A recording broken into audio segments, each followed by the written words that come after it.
1998년에 제가 필리핀에 선교사로 가려고 단기 선교를 잠시 다녀왔습니다. 선교지를 둘러보고 왔습니다. 그곳에 가서 선교사님도 만나고 또 선교사님이 어떤 사역들을 하시는지 함께 다녀도 보고 또 필리핀이라는 지역이 어떤 곳인지 알아도 보고 약 일주일간 이제 계획으로 갔었는데 도중에 심한 몸살 감기가 있어가지고 중도에 돌아왔습니다. 그렇게 이제 필리핀으로 선교사로 가야 되겠다 해서 다녀와서 이제 또 선교 전문가 목사님을 만나 뵙고 상담을 했습니다. 이러저러해서 제가 필리핀에 선교사로 가려고 하는데 이것이 정말 하나님의 보내심이 확실한 것인지 알고 싶습니다. 그랬더니 그 목사님이 하시는 말씀이 박 목사 가지 않는 게 좋겠네. 선교는 도피처가 아니야. 이렇게 말씀하시더라고요. 오늘 본문에 보면 선교사로 갔다가 포기하고 돌아온 한 사람이 나옵니다. 그렇죠? 오늘 본문 13절을 한번 읽어보겠습니다. 시작. 바울과 및 동행하는 사람들이 바보에서 배 타고 밤빌리아에 있는 버가에 이르니 요한은 그들에게서 떠나 예루살렘으로 돌아가고. 이제 구브로 섬이라는 곳에서 그리고 파포스라는 곳에서 복음을 전했지요. 누구에게 복음을 전했어요? 서기오 바울이라고 하는 그 구브로 섬의 총독에게 복음을 전했잖아요. 근데 누가 방해했어요? 복음 전도를 구브로에서? 마술사가, 유대인 마술사가 서기오 바울을 섬기면서 먹고 살았던 이 유대인 마술사가 복음 전도를 방해했죠. 방해해도 불구하고 하나님의 성령의 역사는 계속되었습니다. 그 서기오 바울 총독이 사도 바울로부터 복음을 듣고 예수님을 영접하게 되었죠. 놀라운 일이 있었습니다. 그 일이 있고 난 다음에 이제 이 바나바와 바울 그 일행들이 북쪽에 육지로 올라가게 된 겁니다. 여기 한번 스크린을 보실까요? 네. 자, 밑에 보면 구브르라고 하는 섬이 있죠. 오른쪽에 동그라미 안디옥이라는 도시가 있어요. 그 안디옥은 북쪽에 동그라미, 큰 동그라미면 또 안디옥이 있어요. 그래서 구분하기 위해서 동쪽 동그라미 안디옥은 수리아 안디옥이라고 하고 그 지역이 수리아 지역, 지금의 시리아라고 나라 있죠. 수리아 또는 시리아의 안디옥. 그 다음에 북쪽에는 비시디아라는 지역의 안디옥. 그러니까 똑같은 안디옥이기 때문에 구분하기 위해서 그 지역명을 함께 붙였습니다. 그래서 비시디아 안디옥, 저쪽은 시리아 안디옥 또는 수리아 안디옥이라고 하죠. 원래 저 수리아 안디옥에 큰 이방인 처음 교회가 있었잖아요. 바나바와 바울이 목회했던 교회. 그 안디옥 교회에서 이제 성령의 인도를 따라서 바나바와 바울이 선교사로 임명을 받고 제1차 선교 여행을 시작했습니다. 그래서 밑에 실루기아라는 항구에 와서 배를 타고 쭉 서쪽으로 와서 구브로섬 살라미라는 도시에 내렸죠. 그래서 그 살라미에서 육지 섬을 횡단해서 바보라고 하는, 원래 발음은 파포스죠. 그 도시에 와서 서기오 총독을 만나요. 서기오 바울이라고 하는 총독을 만나서 그곳에서 복음을 전하죠. 그때 바울이 복음을 전했습니다. 원래 그때까지는 바울의 이름을 뭘로 사용했어요? 사울이라고 썼었죠. 히브리식 이름인 사울이라는 이름을 썼. 로마식 이름인 바울이라고 이름을 이제 부르기 시작했습니다. 그래서 이제 이 바울과 바나바 일행이 북쪽으로 아달리아라는 항구를 거쳐서 버가를 거쳐서 그 위에 비시디아 지역의 안디옥이라는 도시까지 가게 되는 겁니다. 그래서 오늘 설교의 제목이 비시디아 안디옥에서 어떤 일이 있었나? 이 제목을 정했습니다. 근데 여기서 이 버가라는 곳까지 갔을 때에 섬을 이제 떠나서 파포스를 떠나서 북쪽에 터키, 지금의 터키죠. 아시아라고 해서 지금의 터키라는 나라입니다. 그 버가라는 곳까지 갔어요. 안디옥 직전에 버가라는 곳까지 갔는데 거기서 어떤 이유에서인지는 모르지만 이 마가라고 하는 요한이 그 일행을 떠나서 계속해서 선교 여행에 동참하지 않고 자기 집에 있는 예루살렘으로 돌아가 버렸습니다. 떠나버렸습니다. 여러분, 왜 갑자기 이 마가라고 하는 요한이 선교 여행 중에 함께 계속하지 못하고 자기 집으로 예루살렘으로 떠나버렸을까요? 이 일로 인해서 사도 바울은 굉장히 마음이 상했던 것으로 보입니다. 나중에 보겠지만 사도행전 15장에 보면 두 번째 선교 여행을 바울과 바나바가 떠나려고 하는데 그때 마가라고 하는 요한이 나도 이번에 또 가겠습니다 했어요. 그러니까 바울이 야, 너는 지난번에 1차 선교 여행 때 같이 갔다가 도중에 떠나버렸잖아. 너를 신뢰할 수 없어. 나는 너를 데리고 가지 않을 거야. 그랬죠. 그러니까 그 옆에 있던 바나바가 바울 형제 한 번만 더 믿어봅시다. 그러니까 이 마가라고 하는 요한이 새롭게 변화되어서 능력 있는 복음 사역을 할 수 있을지 또 누가 알겠습니까? 한번 데려가 봅시다. 근데 끝까지 바울이 마가 요한을 거부합니다. 나는 절대로 이 사람을 데려갈 수 없어. 만약에 마가라고 하는 요한을 데려간다면 안 갈 겁니다. 물론 그렇게까지는 말 안 했지만 성경에. 그래서 마가가 두 번째 선교행을 따라가려고 했을 때에 바울이 극렬하게 반대했어요. 그것 때문에 바나바와 바울이 항상 서로 믿어주고 또 서로 의지하고 서로 함께 동역하면서 복음을 전했었는데 그 일을 계기로 이 마가라고 하는 요한을 계기로 심하게 어떻게 했어요? 싸웠어요. 두 사람이. 바울은 안 된다. 바나바는 데려가자. 그것 때문에 심하게 싸웠어요. 그래가지고 결국은 바울과 바나바가 헤어집니다. 그래서 바울은 그때 두 번째 선교 여행 때 실라라고 하는 사람을 데리고 가고 바나바는 끝까지 마가를 믿어주기 위해서 품어주기 위해서 이 마가를 데리고 선교 여행을 떠나게 되죠. 자, 그렇게 사도행전 15장에 보면 이 첫 번째 선교 여행 때 마가 요한이 선교 일행을 떠나서 예루살렘으로 간 것에 대해서 바울은 마음이 굉장히 상해 있었던 것으로 보이는 거예요. 그래도 그러지 않겠어요. 함께 열심히 했는데 그 중에 나 힘들어. 나 그냥 그만둘 거야 하고 교회를 떠나버리면 단 남아있는 사람들한테 부정적인 영향이 끼쳐질까요? 안 끼쳐질까요? 끼쳐지죠. 작은 교회일수록 그런 경향이 있습니다. 믿음도 좋았던 사람이 갑자기 어느 날 교회를 떠나버렸다. 그런 믿음이 연약한 성도들이 마음이 심승생성하잖아요. 저분이 교회 떠났네. 떠나면 어떻게 하는데 왜 떠났대? 나도 교회 가기 싫으네. 이런 분위기가 막 일어나는 거예요. 사탄이 역사하는 거예요. 그때 마가라고 하는 요한이 그것도 첫 번째 선교 여행 때 끝까지 함께하지 못하고 돌아가 버리니까 다른 일행들에게 별로 좋지 않은 영향을 끼쳤다는 것이죠. 그래서 사도 바울은 더 마음이 상했던 겁니다. 그런데 왜 이 마가라고 하는 요한이 그 선교 여행 중에 포기하고 떠나버렸나? 여기에 많은 신학자들이 여러 가지 이유를 대고 있습니다. 떠난 이유. 저는 여기서 두 가지만 말씀드리기를 원합니다. 첫 번째, 왜 마가 요한이 선교 여행을 떠나서 집으로 돌아가 버렸는가? 첫 번째 이유, 그것은 지도력의 변화에 대한 불만이나 서운함이 바울에게, 마가라고 하는 요한에게 있었던 것으로 보입니다. 13절 첫 부분 한번 보세요.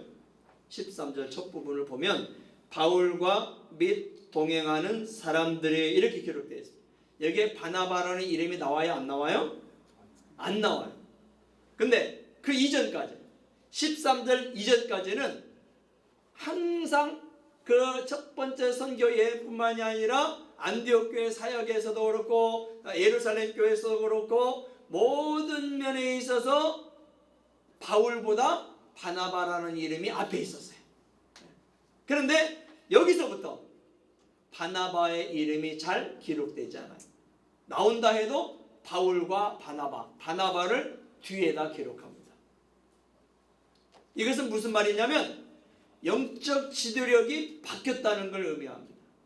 바나바가 가장 큰 영적 지도력을 가지고 그 선교 여행을 이끌고 있었는데 갑자기 이때부터 바울이 영적 지도력을 발휘하는 선교사로 세움받았다는 것을 보여주는 겁니다.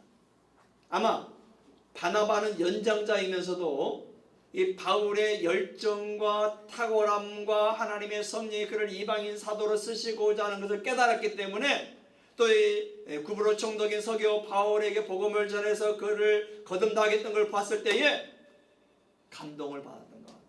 그래, 나보다 당신이 영적 리더십, 영적 지도력을 발휘했으면 좋겠다 하고 겸손하게 뒤로 물러선 것으로 보입니다. 사랑하는 성도 여러분, 저와 여러분도 이런 겸손함이 있기를 주님의 이름으로 축원합니다. 저분이 나보다 이런 부분에서 좀 뛰어나다, 탁월하다 하면 그분을 세워주는 거예요. 근데 사람들은 대부분 어때요? 시기하죠. 시기가 있다 보면 모함도 합니다. 그래서 분위기가 썰렁해지는 경우, 분위기가 나누어지는 경우, 결국은 모임이나 교회까지 갈등이 생겨서 분열되는 경우까지 일어나는 걸 보게 됩니다. 사랑하는 여러분, 우리 꿈에 그린 교회는, 우리 모든 성도들은 다른 사람이 나보다 어떤 탁월한 면을 갖고 있을 때에 그것을 칭찬해주고 그걸 격려해주고 그가 그 일을 그 능력을 가지고 재능을 가지고 하나님을 섬길 수 있도록 적극적으로 지지해주는 하나님의 백성들이 되시기를 주님의 이름으로 축원합니다. 오늘 이 바나바가 그래서 참 훌륭한 거예요. 정말 훌륭한 거예요. 그런데 바나바는 훌륭하지만 이 마가라고 하는 요한은 그걸 볼 수가 없었어요. 왜? 이 마가라고 하는 요한은 바나바의 뭐예요? 생질. 생질이라는 말은 사전에 찾아보면 누이의 아들 그 말입니다. 누이의 아들. 그러니까 바나바의 누이의 아들. 바나바의 누나나 바나바의 여동생의 아들. 그러니까 바나바에게는 이 마가라고 하는 요한이 뭐예요? 조카입니다. 외조카죠. 외조카. 또 일부 이제 세번역 성경이나 일부 다른 한글 성경에는 사촌이라고도 번역해서 사촌. 마가가 바나바의 사촌이다 이렇게 번역되어 있지만 대부분의 신학자들은 생질로 봅니다. 조카로 보는 거예요. 그러니까 지금 내 외삼촌이 영적 지도력을 가지고 선교 여행을 이끌고 있었어요. 그리고 안디옥 교회에서도 이 바나바 자기 외삼촌이 목회자로 담임 목사로 사역을 하고 있었어요. 그런데 갑자기 지도력이 바뀌는 거예요. 자기 삼촌이 물러서고 갑자기 젊은 바울이 앞장서서 이제 복음을 증거하고 막 설교를 하고 뭔가 리더십을 나타내고 하니까 조카인 입장에서 이 마가라고 하는 요한이 서운함이 생긴 거예요. 불만이 생긴 거죠. 여러분, 우리도 신앙생활 하다 보면 이럴 때가 있습니다. 그렇죠? 목사님의 하는 행동 또는 말 이런 것 때문에 서운함이 생길 때가 있어요. 그러나 서운함이 있을 때에 서운함으로 끝내야 돼요. 그리고 서운함이 있을 때 가서 이야기해야 돼요. 그러면 오해가 있을 경우 오해를 풀 수 있어요. 그리고 관계를 회복할 수 있음을 믿으시길 바랍니다. 서운함을 간직하고 있으면 그게 쌓이는, 불만이 쌓이면 어떻게 돼요? 폭발하잖아요. 마가마가 막 쌓이고 하다가 화산이 팍 터지는 것처럼 불만이나 서운함이 쌓이면 폭발해요. 그러면 떠나게 돼요. 교회를 떠나고 다른 교회를 가면 또 괜찮아요. 안 괜찮지만 안 괜찮지만 어차피 신앙생활 아닐까 봐 다른 교회 가면. 그런데 때로는 가나안 성도가 되는 거예요. 교회를 떠나가지고 교회를 안 나가버려요. 이런 일이 있을 수 있습니다. 마가가 지금 이 마가라고 하는 요한이 그런 상황이에요. 불만이 있으면, 서운함이 있으면 그 일행들에게 얘기했어야 돼요.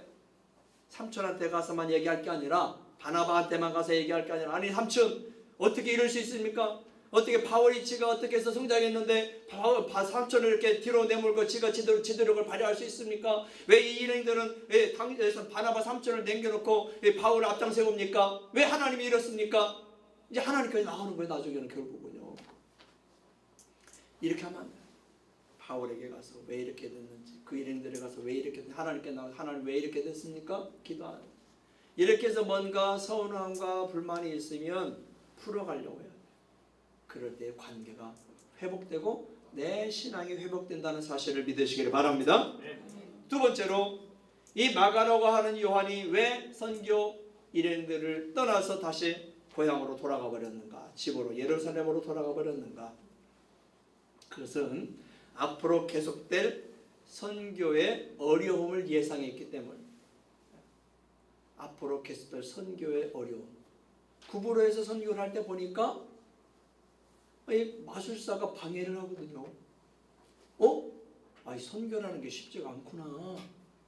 물론 서기오 바울이라는 총독이 예수를 믿으려고 했지만 이 방해꾼이 있는 걸 보고 아직 신앙이 연약했던 이 마가라고 하는 요한은 겁을 먹고, 앞으로 또 더 큰 어려움이 있을지 모르겠구나. 예전에 예수님도 그랬잖아. 예수님도 복음을 전하다가 그렇게 고난을 당하고 십자가까지 졌잖아. 물론 부활은 하셨지만 이게 선교라는 게 쉽지 않구나. 어려움이 있겠구나. 고난이 있겠구나. 이걸 예상했다. 그래서 떠나버렸다. 이것을 감당하기 어려워 떠나버렸다. 그래서 사도행전 15장에 바울이 그런 감정을 드러냈던 겁니다. 나 두 번째 여행 때는 너를 데리고 가지 않을 거야. 사랑하는 성도 여러분, 우리도 어려운 상황을 보면 염려와 걱정과 근심이 찾아옵니다. 그때마다 우리는 뭘 봐야 할까요? 하나님의 은혜를 바라보시기를 주님의 이름으로 축원합니다. 마가라와 요한이 어려움만 바라볼 것이 아니라, 마술사만 바라볼 것이 아니라 예수님을 믿은 서기오 바울 총독을 바라봤어야 돼요. 하나님의 놀라운 역사, 성령의 감동하심, 한 영혼의 구원, 이걸 봤어야 돼요. 그러면 마가라고 하는 요한은 담대함이 생겼을 거예요. 큰 믿음이 생겼을 거예요. 그래, 어떤 어려움이 있을 거야. 이 마술사와 같은 방해자가 있을 거야. 그래도 나는 이렇게 역사하시는 성령을 보니까 나도 할 수 있을 것 같아. 나도 끝까지 해나가 볼 거야. 이런 담대한 믿음이 생긴다는 것이죠. 뭘 볼 때에? 하나님이 일하신 걸 보았을 때, 하나님의 은혜를 봤을 때, 하나님의 능력을 봤을 때에 그런 담대한 믿음이 생길 수 있다는 겁니다. 그런데 어려운 상황만 보면 염려, 걱정, 근심이 찾아오는 거예요. 사랑하는 성도 여러분, 염려, 걱정, 근심을 일으키는 어려운 상황을 볼 수 있습니다. 그게 잘못된 게 아니에요. 연약하기 때문에, 우리의 삶이 연약하기 때문에, 신앙이 연약하기 때문에 그럴 수 있어요. 목사도 그럴 수 있어요. 그러나 그것만 보고 끝쳐서는 안 된다는 것이죠. 다시 눈을 돌이켜서 하나님을 보시기를 주님의 이름으로 축원합니다. 하나님은 전능하신 분이에요. 하나님은 저와 여러분을 사랑하시는 분이에요. 하나님은 임마누엘이라고 하셨어요. 예수님을 통해서, 성령을 통해서 저와 여러분과 함께 하시는 것을 믿으시기를 바랍니다. 두세 사람이 내 이름으로 모인 그곳에 나도 그들 중에 함께 있겠다고 예수님이 약속하셨어요. 오늘 이곳에 저와 여러분에게 예수님이 함께 하심을 믿으시기 바랍니다. 그 주님을 바라봐야 돼요. 도우시는 주님, 은혜 베푸시는 주님, 기도에 응답하시는 주님, 능력 충만하신 주님. 그래서 바울처럼 내게 능력 주시는 자 안에서 내가 모든 것을 감당할 수 있느니라. 아멘. 네. 하나님을 바라봐요. 어제도 보세요. 그저께 제가 날씨 예보를 들었어요. 목사로부터, 친구 목사로부터. 야, 내일 토요일 비 온대, 돌풍 분대, 어떻게 행사하려고 그래? 그래. 제가 그 뉴스를 못 봤거든요. 이 날씨 뉴스 며칠 못 봐가지고 내가 좋은 날씨로만 알고 있었어요. 기도했으니까 뭐 평안하게 했었는데, 갑자기 막 그렇게 말해주니까 제가 막 찾아봤어요. 일기예보를. 그랬더니 돌풍 불고, 아침부터 돌풍 불고 비 오고 막 그러다가 잠시 이제 오후에 소강 상태에 있다가 이제 또 저녁에 또 돌풍 불고 비 오고 한다고 하더라고요. 어떻게 해요? 밤중에 와서 또 열심히 기도했죠. 그 밤 9시 반에 있는 그 열린 기도회 때 열심히 그 날씨에 주로 날씨에 집중해서 기도해요. 또 토요일 날 새벽부터 나와가지고 열심히 날씨에 대해 집중적으로 기도했어요. 어떻게 됐어요? 새벽에만 잠깐 왔던 비, 바람. 우리 행사 시작할 때 안 왔잖아요. 그렇죠? 또 행사 중에 비가 왔어요. 여러분 아세요? 예, 끝나고 가보니까 어때요? 밖에 막 비가 많이 흥건히 젖어 있잖아요. 우리 행사하는 중에 막 비가 쏟아졌나 봐요. 근데 우리 비 온지도 몰랐죠. 예, 행사 끝나고 다 나갈 때 되니까요. 어때요? 비바람이 없어졌어요. 햇빛까지 나와 살려면 하나님이 이렇게 역사하시는 분인 걸 믿으시기 바랍니다. 비 올 것만 바라보면 염려, 걱정, 근심이 되는 거예요. 그러나 그 비와 돌풍을 다른 데로 돌려 버릴 수 있는 능력 있는 주님을 바라보면 소망이 생기는 걸 믿으시기 바랍니다. 네. 저는 믿었어요. 그래서 제가 이렇게 기도해요. 하나님, 비가 필요한 것도 있고 바람이 필요한 것도 있을 겁니다. 그러니 비바람이 오긴 오되 우리 교회 대전을 좀 비켜서 가십시오. 그리고 그 시간 전으로만, 그 시간 전으로 오는 사람들 가는 사람들이 이렇게 불편하지 않도록 그 시간 전으로만 피해 주십시오. 이렇게 기도했어요. 저는 이 기도에, 저의 기도에 하나님 응답하신 줄 믿습니다. 여러분의 기도에 응답하신 것을 믿으시기 바랍니다. 그 누군가가 그 예마포단 단원들도 아마 기도했을 거예요. 날씨 예보를 보고 기도하지 않았겠어요? 오고 가는 길인데 눈까지 온다고 했잖아요. 내륙 지역에서는. 그래서 열심히 기도했어요. 하나님은 그 기도를 들으시는 걸 믿으시기 바랍니다. 그 하나님을 바라봐야 되는 거예요. 할렐루야. 그래야 우리가 소망이 생기는 거예요. 힘이 나는 거예요. 담대함이 생기는 거예요. 그래야 믿음을 포기하지 않는 거예요. 갈라디아서 6장에서 사도 바울이 이렇게 말했습니다. 이렇게 기록했어요. 성령의 감동을 받아서 포기하지 아니하면 때가 이름에 거두리라. 할렐루야. 믿으시기 바랍니다. 기도하겠습니다.